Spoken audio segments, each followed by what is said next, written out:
At that age, we're all very ego driven. Holy crap. Because you get that confidence of, oh, I used to be a certain way and now I'm starting to get attention. I'm starting to get. As long as I had done that, that they would drop every conviction, every charge. It wouldn't even exist.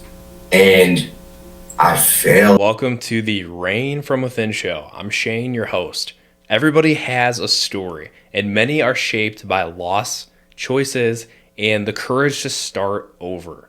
Today's guest, a beast, Jacobi Cashier. He grew up in a small town in Michigan, learning how to navigate different worlds, excelling academically and athletically until injuries abrupted his path in sports. After high school, he landed his dream job in IT, only to have that future derailed by a handful of decisions that forced a complete reset. $100 in a bag of clothes, Jacobi left Michigan, rebuilt his life in AZ, and eventually found leadership in digital firm, fitness, and operations, managing teams responsible for nearly $1 million in annual revenue. But success didn't answer everything. And in this convo, we're going to talk about identity, failure, responsibility, and faith, and what it really means to rebuild your life when status stops mattering and purpose takes the lead. Make sure you like, subscribe, and above all else, enjoy the show. Ever been on a podcast before? Ooh, that's a good question. I'm not sure if I've been on First time? podcast, actually. Yeah, Dude, first time for everything. Let's go, bro. Okay, so Jacobi, dude, I met you we gotta go back. So it's 2026 now. I met you 5 years ago in Arizona. Yeah. Dude, the only time I've ever been there, genuinely, it was so I was with this group of people and no shade to them, but they didn't want to do much.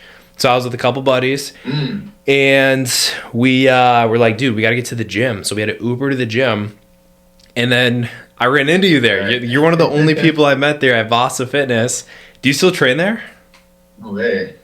I train at a different gym now. But Vasa was a sick gym, and it just so happened that wasn't my home location or anything. So the way that happened was really interesting for sure. It was awesome. What are the chances, bro? And you got the hoodie on. You've been supporting on the sidelines for the last 5 years, and then we just got reconnected a few weeks ago. A few weeks ago, yeah. Dude, and yeah, we're kind of reactivating a bit, looking at past athletes, past people who were involved, and I think Diego reached out to you, and now we're reconnected, bro. Yeah. And I get to learn so much about y'all through these, so thank you so much for coming on and giving me the background context of a little bit about you. So, dude, we got a lot of ground to cover. I want to first start off, you described growing up, you were too black for the white kids and too white for the black kids. So how did living between identities shape the way that you see yourself today? What was that like? We're coming in hot right now. I like it. Dude, you gave me so much info. There was so much I didn't know about you. Yeah, for sure. Most people, they really don't. Well, so to clarify just on that statement, I come from a really rural town. I wouldn't even call it suburban. It's straight. Well, yeah, you're from I'm from Wisconsin, right? Yeah, you're from Michigan. So you know what it's like exactly. Right. It's the sticks, man. You're out there. And I come from a really country type of environment or setting, if you would. And that alone right there is different than being in Arizona. It's totally different. And yeah, it really felt like, from the neighborhood that I grew up in, which was predominantly black, it was all African American, versus we only had one high school and one middle school and 3 elementary schools, now 2. That was probably the total opposite, which that's fine. But yeah, I had to, definitely, it seemed like sometimes pick and choose identities depending on who was around, who was listening, who was in the room. And I don't think I really even realized how natural it became, to be quite honest. But Yeah. yeah, it was a lot of that going on for sure. This is all right, but yeah. Dude, no, I hear you. And, we kind of similar backgrounds of, where we were brought up. I was a little bit different, of Hmm. course, with like, dude, I'm in La Crosse, Wisconsin right now, but my town I went to, Okay. dude, we had very low diversity. Like, we had one African American Hmm. kid. His name was Malachi, great dude. And I was close buddies with him. He was really Right. cool on the basketball team with me. And, dude, like, I think it's super admirable that, you came from a spot where, a lot of people, they get stuck in the wrong crowd, right? But you pave your own path. And you know what's really cool is it's kind of weird. Like for me, dude, I just like gravitate towards like I have a very diverse friend group right now, especially like when I was in college, dude, I didn't have Uh-huh. like any white friends. It was weird. I had like a couple of Mm. Indian friends, African American, Hispanic, Okay. Asian, dude, like Okay. everybody. I love it, bro. So I think that's really cool that you came up Right. in that background. And so, dude, you said that fifth grade, you knew what you wanted to do. Bro, when I was in fifth grade, I thought I wanted to be like a zookeeper. I don't know what I wanted to do. But you knew you were going into IT. So like what did you see yourself like doing that early on that others might have missed? Like how did you decide your career path so early? Sure, man. It To be really honest, is so to me it seems so technical, but it's super generic. I fell in love with computers, and during my library classes, we used to in elementary school they would make us go to the library, and they had like these not even cubicles. It was just a separate room, just loaded with the old like Macintosh computers, Mm. actually, the old school dinosaur Macs, man. And we used to take these typing tests, and they would give us these rubber like these rubber mats you would have to set on your keyboards, Mm. and we would just start cranking on those things where you couldn't see your keys, but you had to type and complete these tests. And right away, I just fell in love with typing, just the way it would feel. I don't know, Okay. it's very awkward, but I fell in love with the way it would feel. And it's so awkward because it translated into other things like playing video games. Mm. Like Guitar Hero is one of my all-time favorites, and just the way it would feel, just hitting those notes and looking at it, not having to look down and see your screen or to see your guitar, just nailing those things and getting high scores just felt amazing to me. And that turned into other software things like spreadsheets and wanting to get into just bizarre stuff on computers, PowerPoints and Dreamweaver and Adobe Premiere, all types of stuff. And I'm like, okay, this is really cool. Like, this is super fascinating. I wonder what we can do with that. And here we are in 2026.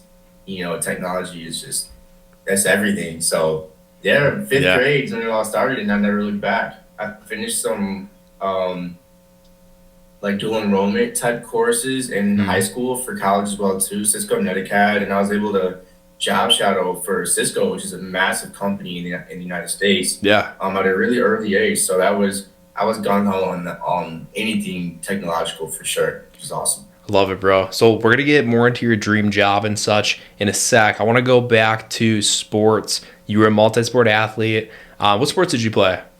Yeah.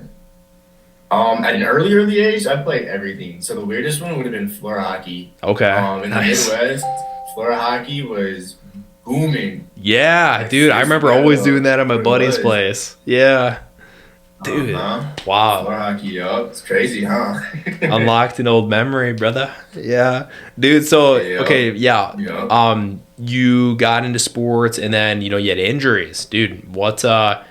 And then fear kind of played Oh into the yeah, injuries as yeah. well. How do you feel like living in constraint, or sorry, constant like anticipation of pain? Like, how did that change you both on and off the field and such? Of you Sure. know that does that make sense? Yeah, absolutely. Well, I got injured. My first injury was playing baseball, um, in high school, Mm. and that was pretty. It was just insane. I was playing second base. I threw the ball to first base. Like that's right there, and my shoulder just exploded. Like it was like done for. And next inning, I was the next person up to bat as well too. So I'm trying to bat with a limp arm. Like it was, that probably made it 10 times worse. So yeah, that was insane. And then I suffered two more injuries on the same left side of my hip and my groin playing soccer, and that was at a higher level at that point where I wanted to go and play in college. So that's where the constraints started to begin after those injuries. Baseball, I just gave up, like whatever. Mm. But soccer hurt because I had long term goals and I was beginning to already go to colleges and play in front of coaches and they're watching me and having conversations about how tactical can you be, how fast are you, team atmosphere, what it's going to take, and scholarship opportunities. Um, and it became gruesome because I was still traveling, playing club ball, and as much as I wanted to be there, alongside with some other things, but the injuries made it really difficult to really focus and want to still be in the room with my teammates and to say I can still compete at a high level. Mm. And mentally, I think even more so than physically, it drained me. Where it's like, okay, when I'm on the field and I'm trying to play and twist and turn and run and jump, it's like in the back of my head the whole time is like any little motion, any little tweak or feels like, hey, I can't let this happen again. If I get hurt again, I don't know. Yeah. So the injuries played a really significant role in the downfall in my once so-called sports career, without a doubt. It's pretty Yeah. bad. Dude, it's crazy. Like, I just got done talking to Brooke Skirta, so she'll be the episode right before ya. Y'all are both similar Okay. stories with, the sports and then stepping away from that, finding new outlets. But y'all are both from Michigan too, ironically, so that's pretty cool. If you haven't checked I out think I've Brooke's seen that. episode, It's cool. definitely got to check that out. But yeah, dude, it's really cool to run into y'all in Michigan. So I want to get into leaving Michigan in a sec here. But, the sports stepped away. You landed your dream IT job straight out of high school. And then you lost it because of decisions you've owned. What did that fall teach you? And how much, as much as you're willing to share about like what kind of went down, what was the fall, and what did it teach you about responsibility and self-awareness? For sure. So going back to this, the high school, like, dual enrollment type thing, my last year of high school, I only had a couple classes. I was already doing classes in middle school for high school early. Um, and one of my classes was half my day, my senior year. It was almost the entire school day. And I ended up completing what was called like an entry level Cisco course that allowed me to get a certification early. It taught me just everything software based, even hardware based. So I could dismantle anything robotic that Okay. had a computer inside of it and put it back together. Like it's pretty cool. And I took that really serious. And again, I started job shadowing in other states, like all the way across the countries at Cisco headquarters. I networked in through some family of mine who was employed there. And I wanted to go to Georgia State at the time. I ended up going to Western Michigan in Kalamazoo, but I wanted to go to Georgia State, huge tech, or Georgia Tech actually. Okay. But then I changed my mind to Georgia State. I ended up going to Western Michigan. But Yeah. huge tech school. Again, that was my biggest dream. And I ended up just doing my general eds at Western Michigan initially. And I got a huge opportunity where my Cisco NetAcad teacher, she resigned. And I had a really good relationship with my high school.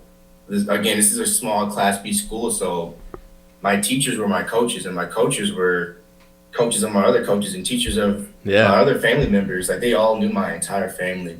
And my senior year of high school before college, actually, I was working for the high school for free as an intern already, and with classes and everything. Dang. So man, it was awesome. I had it different, man. I had it pretty different. My last hour of that school day, I was just roaming around working or doing whatever, as an intern. I didn't have class. And it counted as a credit, so it was pretty cool.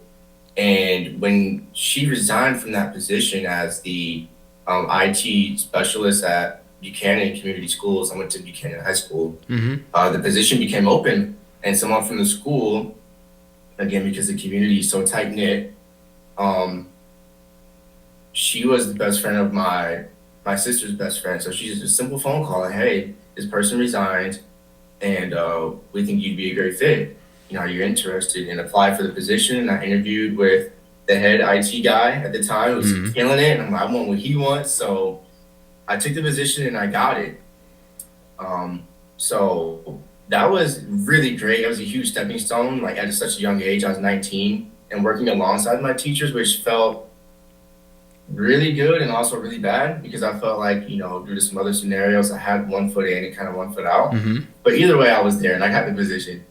And it was really cool. Being one of the only Black staff members was awesome. But that might have fed into the ego a little bit. I think that's like law number like 7, 8, or 9 somewhere. Yeah, yes, sir. It fed into the ego a little bit, you know, and that played a big part of the downfall. You know, making so much money at that age, right after high school.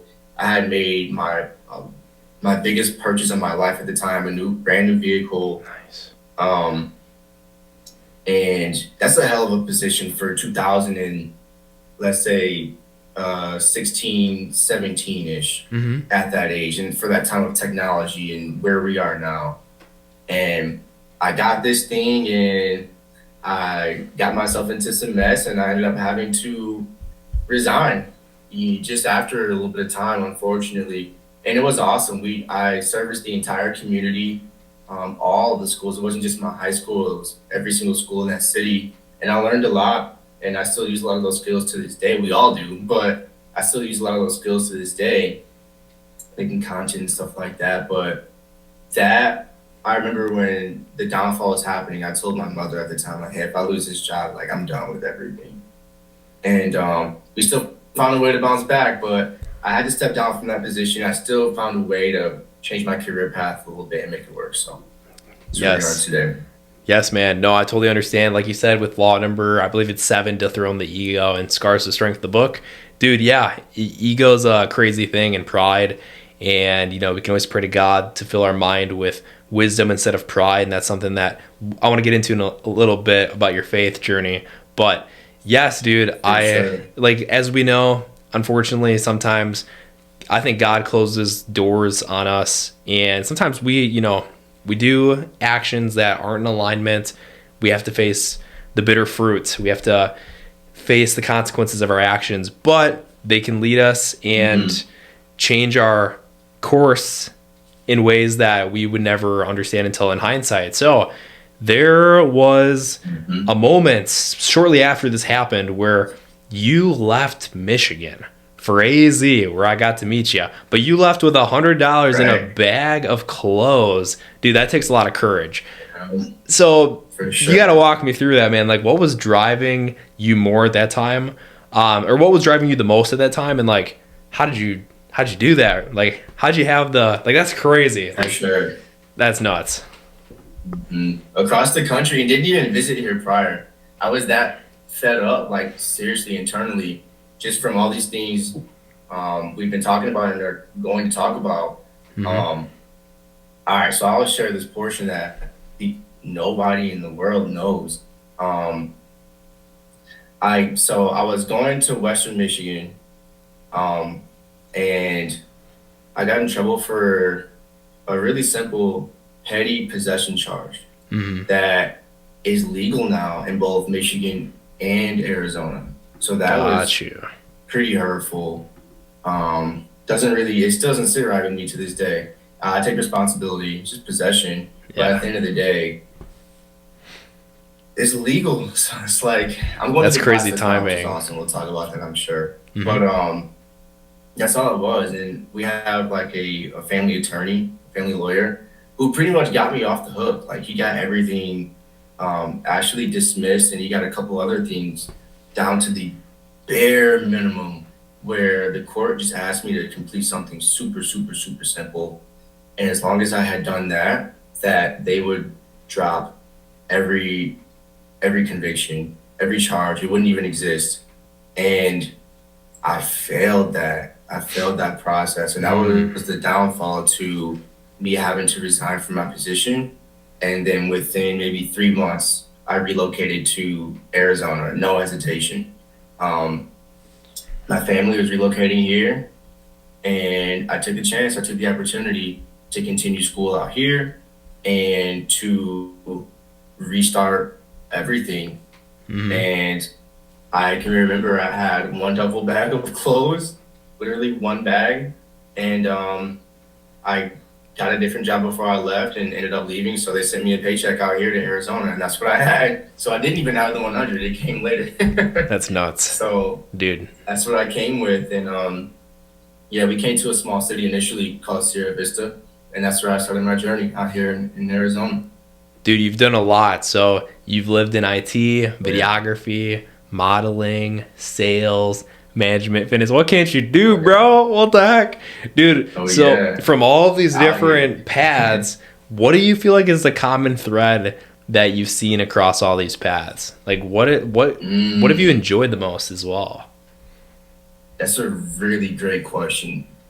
Um, I've never been asked that, and I don't think people can see. They wouldn't think of the correlation between all of these different things. I would say the first thing, the most skills at least I learned from, would be sales, and that might have been the most exciting. Hmm. IT is really boring. I sat at a computer desk in a dark room all day, and I was just sent to do tasks, and we followed a ticketing system, and you're leaving notes and where you left off. And you're taking apart big printers and working on switches and servers and stuff like that, and a dark room with a flashlight so you can see. That's what it was all day, every day, every Wow. single day. And you transition into um, well, I was doing crazy stuff in between that too. I probably won't talk about any of that. But Okay. transitioning into sales, I'd already had some sales experience with the crazy stuff that I was doing. I shouldn't have been doing. Hmm. But transitioning into sales, it Hmm. was also in the gym. No, before I got there, I took I won't call it hiatus. I was working, but years of getting into modeling.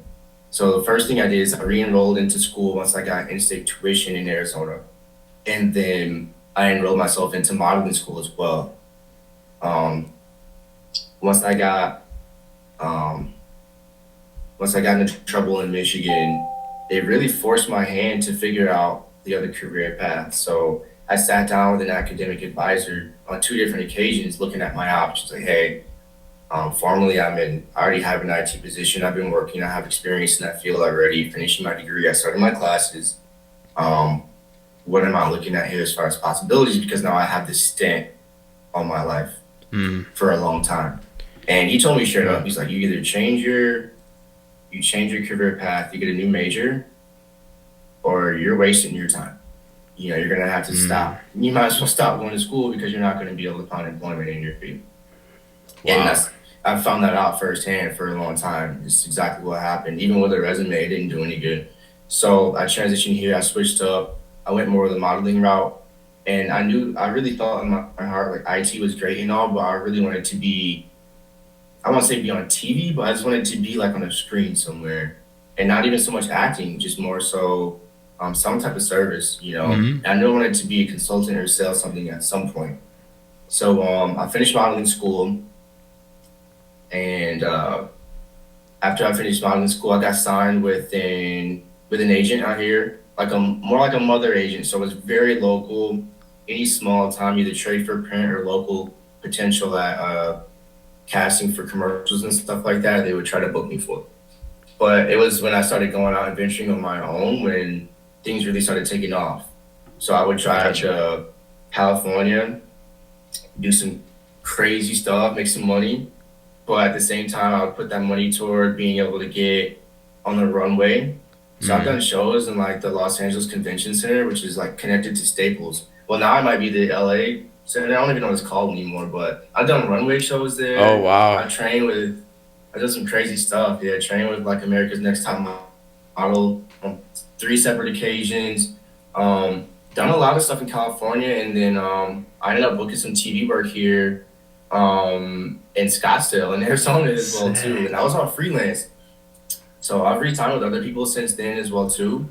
But um, the biggest correlation, really, I don't want to call it the art of the sale, but having to kind of play both roles because I was still dealing with stuff in my life as well too. Due to what happened in Michigan, Mm-hmm. that followed me here. I finished all that up. It happened again here. It's legal here now. So there was a lot of discrepancies while I was still figuring out like this career path that slowed me down. But I knew I needed something where I'm like, hey, I have to build a past backgrounds for a while, which I got the job at the school with that going on, which is insane. Mm-hmm. But I knew that going down this new path, being more freelance, I'd have a better shot. And it worked out. Again, I booked some TV work. I signed with a few different agents, a few different managers. I did a show in Florida at Disney World Resort, runway, Dang. voiceover, stuff like that. I won like model, I don't know, mention model of the year out of like hundreds of other models. It was awesome. Holy crap, And bro. yeah, I did a lot of grinding, man, a lot of grinding. Yeah. And it transitioned into a sales position at a gym, and that's where the real money started rolling in. You got into running 7 gyms and managed close to $1 million annually. Dude, that's no small feat. What did that teach you? How did you find yourself in that position? And yeah, what did leadership teach you in that period? hmm Like so, another weird, bizarre scenario, man. None of these scenarios were like regular, where it's like, hey, I just popped up with a resume, and here we are interviewing, like you get it. Um, when I was getting into modeling, I started looking into certifications and becoming a personal trainer. Hmm. When I was transitioning from Michigan to Arizona, I got into the gym. My brother's yoked. He's probably about 250. He's a big boy. Oh, And dang. him and another close friend at the time was like, hey, you can be big, man. Like your father, he's big, your brother is big, your Hmm. sister's tall. You can be big. You should get into the gym. And I had Yeah. a couple of girls tell me like, hey, like you're tall, you're all right, but like why don't you start lifting the weights? And I was like, hey, like Oh, if the girls are saying effed that, up. hang on. Yeah. I Yep. started hitting the weights, man. So how I got into the gym is I got certified. I was really cranking in the gym, and people were asking like, "What do you do for your back and for your shoulders and this and that?" And that was pretty early on. And I'm like, I should really start studying, like a lot harder. And I'm still in school, but I know I got to stop school, so I might as well really dive into the career path of being a Hmm. model, being a personal trainer. I felt like those two things went hand in hand. And then you add in the videography, content. That was my form of technology for me. And I'm like, that's the best of each world. That's Hmm. what I need right there. And I can have a much bigger output than just sitting at a desk in the dark all Hmm. day. Yes, they And I got to can see reach you, people. bro.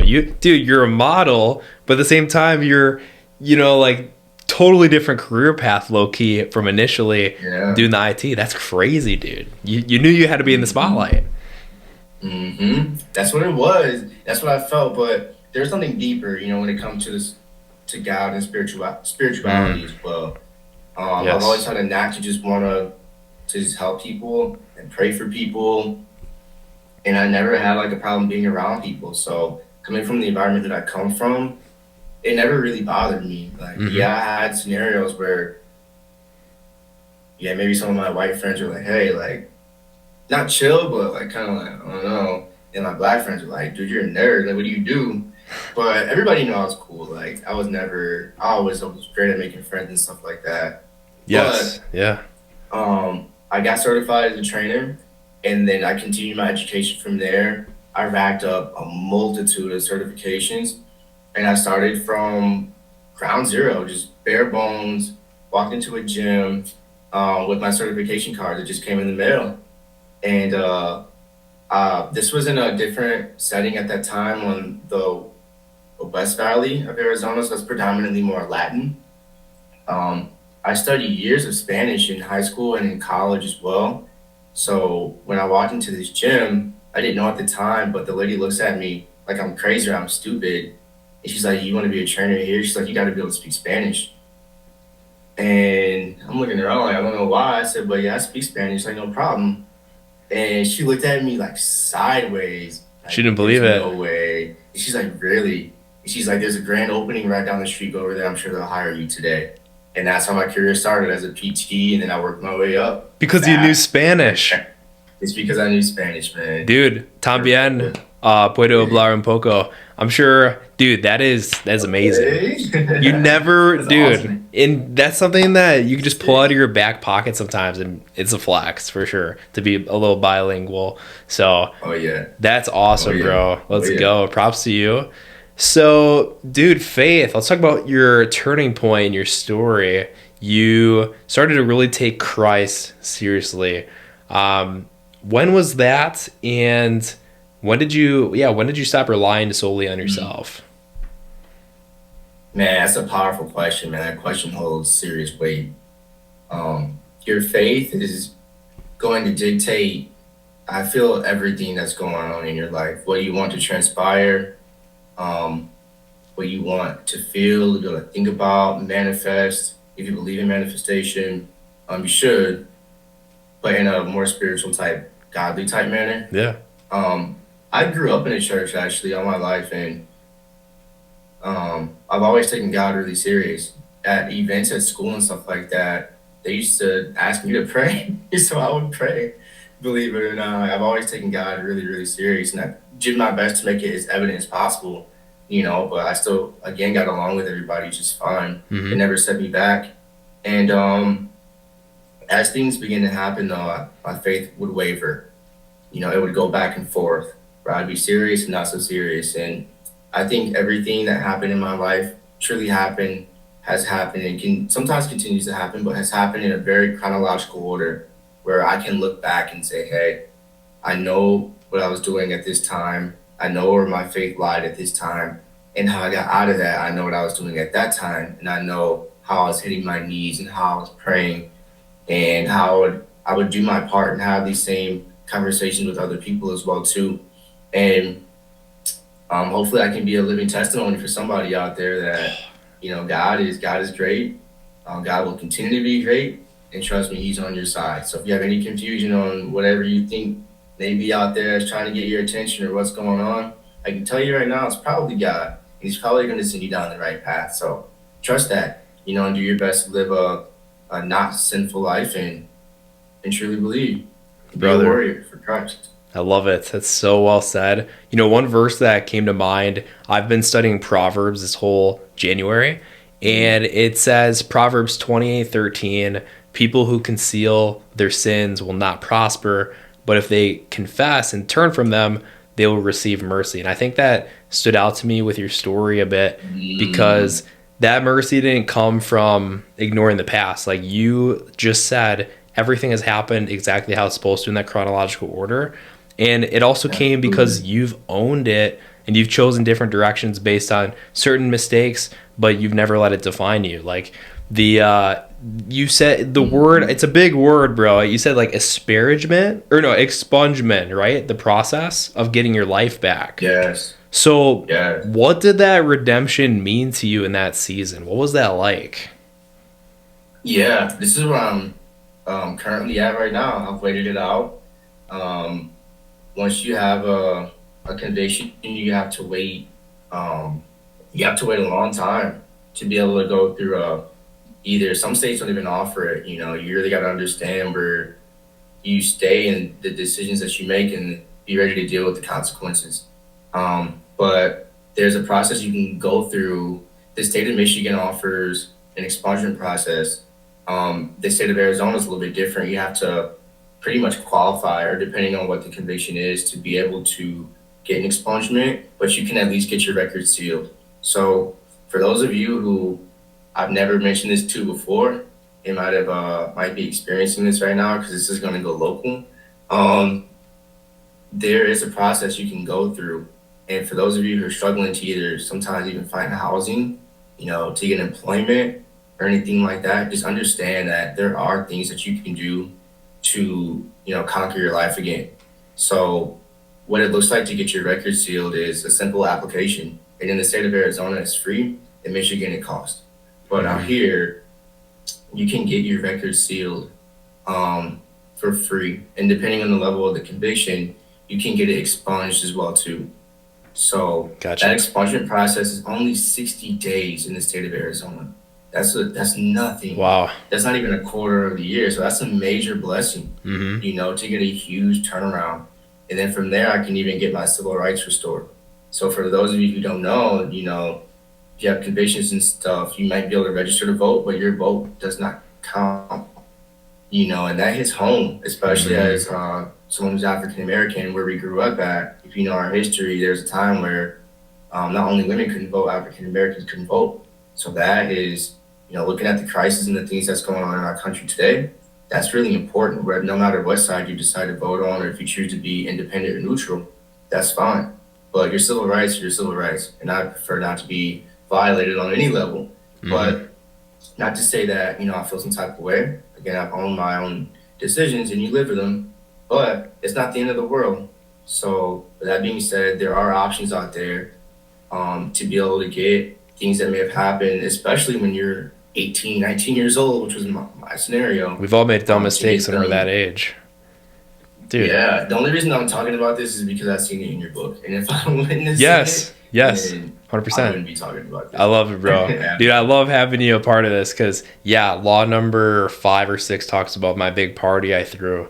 300 kids. I faced huge fines. But, it was a whole year of probation that I was blessed to go through. And I was mad at the time, but then it kept me out of trouble. I was still low-key dabbling a bit, but I was way more. I wasn't throwing another Project X type party. But yes, dude, you get it, man. We at that age, we're all very ego driven. Holy crap. Because you get that confidence of, oh, I used to be a certain way and now I'm starting to get attention. I'm starting to get success monetarily as well. Like, dude, we've all been there. We shouldn't be defined by our past. So I want to talk about past relationships really quick. So that was something that you mentioned. How did past relationships challenge your understanding of loyalty and love and trust? Ooh, man. As much as you're willing to share. Golly, what a weighted question, man. Dude, because I've been there too, bro. Loaded question, though. Yeah. Good question. Yeah, dude. Because we all, sometimes I feel like we get jaded. We have a bad experience happen with somebody. And sometimes it takes a long time to heal from that and feel ready for the next relationship. And sometimes I feel like we hold ourselves back from experiencing full love and fulfillment because we're afraid of getting hurt again. Absolutely. That's so true. We do. And it really takes a powerful connection with God to be able to transition from something like that. But more importantly, so if I would have kept my eyes on the prize and been focused during that relationship that I'm referring to, then a lot of this stuff probably, we wouldn't even be talking about. Yeah. Seriously, it all goes back to God. And the person who I was with at the time was a heavy believer, straight churchgoer, multiple times a week, volunteering for her church. And how do you mess up a relationship like that? Like somebody who's a firm believer, and who is servicing everybody. So, loyalty. My loyalty changed after that. After messing up something like that, we were together for almost a few years, and it made me not want to believe that like love is even a real thing anymore, and that loyalty doesn't even exist. And because at the blink of an eye, like something could just change. And it's like, okay, how can loyalty even, truly exist? And then you start to just have weird flashbacks and think about other scenarios, when you go through mishaps like that. But no, I think love is it's a strong probability. Like it can really work. It just takes work on both sides and just understanding that things change. It's not always going to be 50-50. It can be 50-50. It can be 80-20. It can be 100-0. Yeah. That person is going to feel some type of way because of their scenario. So that 100-0 could flop, And women are truly emotional creatures as well, too. Sorry to call y'all creatures, but emotional beings. Yeah, we're all creatures. Yeah, exactly. So it's a lot. It's a lot. Yeah, no, I totally hear you. And yeah, dude, it's to know how to love is to know God. God is love. And I definitely feel that with you as well. Like I feel like I've been able to have such deeper relationships with people now that I've built that foundation of Christ. And like you said, like it's a relationship of you and that person, and then of course God at the center.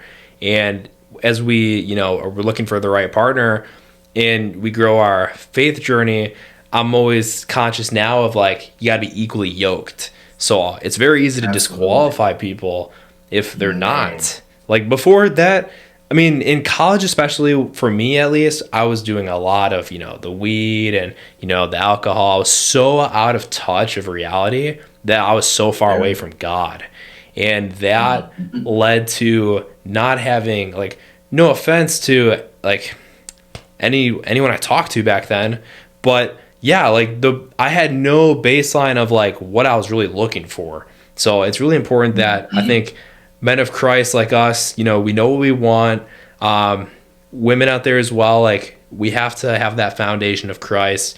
If that, like, the other person has to have that as well, Mhm. for it to succeed. Mhm. So my man, yeah, there's not much left to cover. I mean, dude, we could talk all day. I love talking to you, bro. You got a unique Easily. freaking story.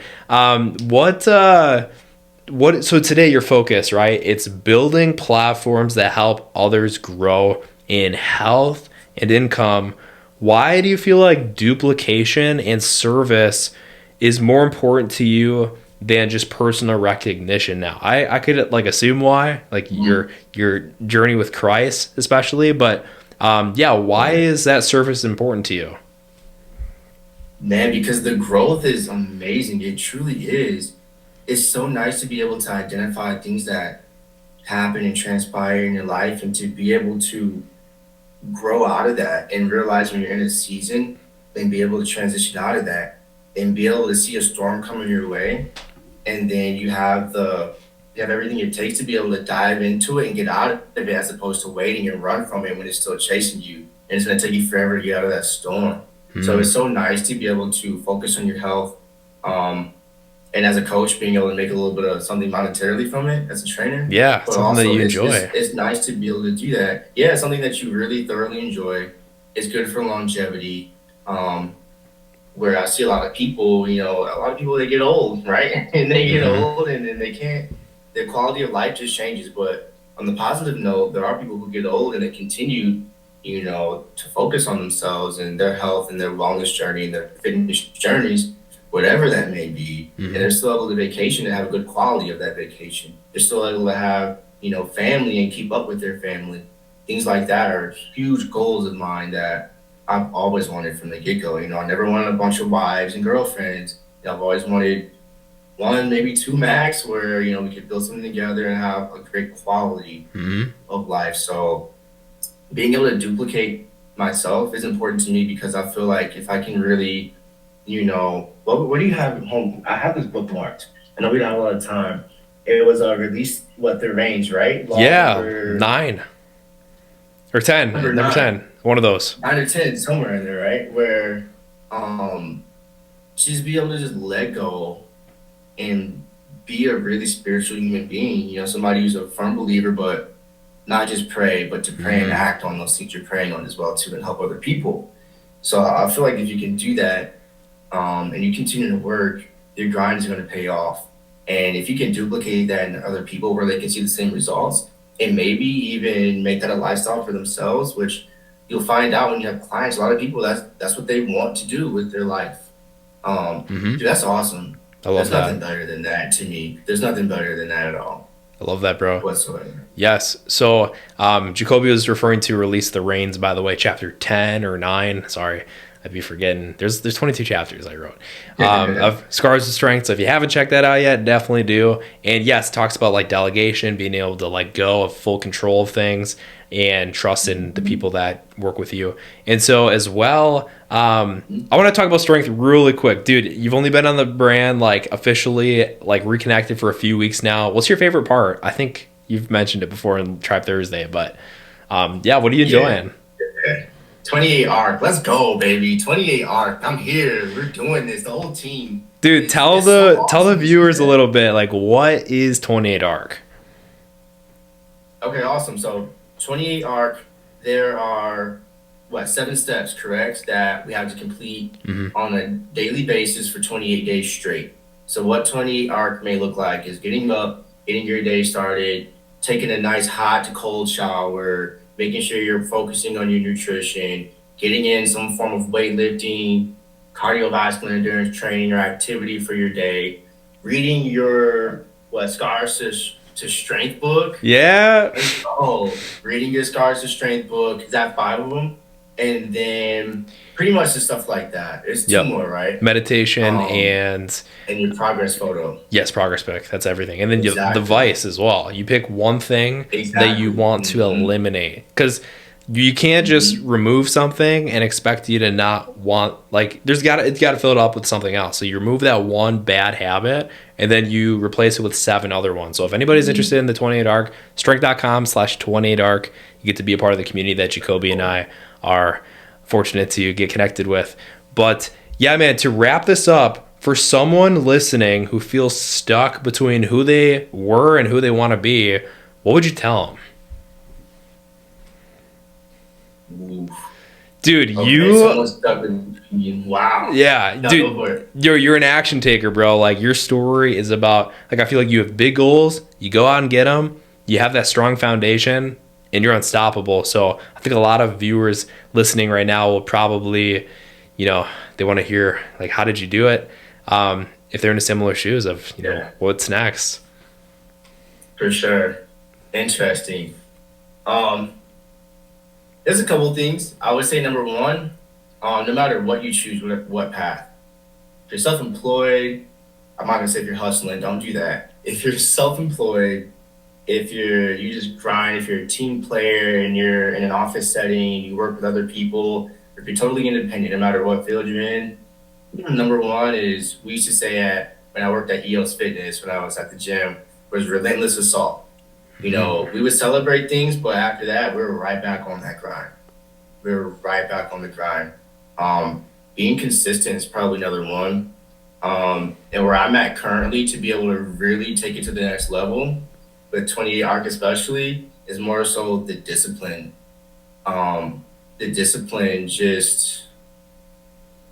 Just whatever gets in the way or whatever you're going on, understand. And if it's something negative, it's probably temporary. It's gonna sting and it's gonna hurt, but whatever it is, whether it takes a day to get over it, or 10 days to get over it, or 10 months to get over it, it's gonna end. There's light at the end of the tunnel. Like, these are really fundamental things that we fall away from just due to life. Being consistent, having discipline, and the last thing I would say is continuing your education of some sort. No matter what you do, whatever you do, just continue to learn. And if you can't learn in the setting that you're in, then find somebody like Shane and learn from him, and you'll be all right. Let's go, bro. Appreciate that. Yeah, reading is so underrated. Never stop learning. We're either growing or we're dying, man. We got to keep getting better. So having people like you representing strength and getting connected with and getting to share their story on the Reign from Within show, it's a blessing, and I'm so grateful that they got to hear you. So where can they find you on socials? Awesome. That's awesome. Let's go. Pretty much all my socials are either Jacobi Cashier, Jacobi Cashier, like a store cashier. Just Google it. And then if not, it's Kobe Cash. So you just cut off the front part of Jacobi and the last part of Cashier. So find me on everything. I'm working on hopefully some content with you guys would be awesome. Yeah. And then, just making a cool brand. Strength's awesome. Just TikTok, Instagram, whether it's Threads, YouTube, we're here for it. Much love, bro. Dude, you got an awesome name, by the way. Jacobi Cashier, dude. It's got a good ring to it, man.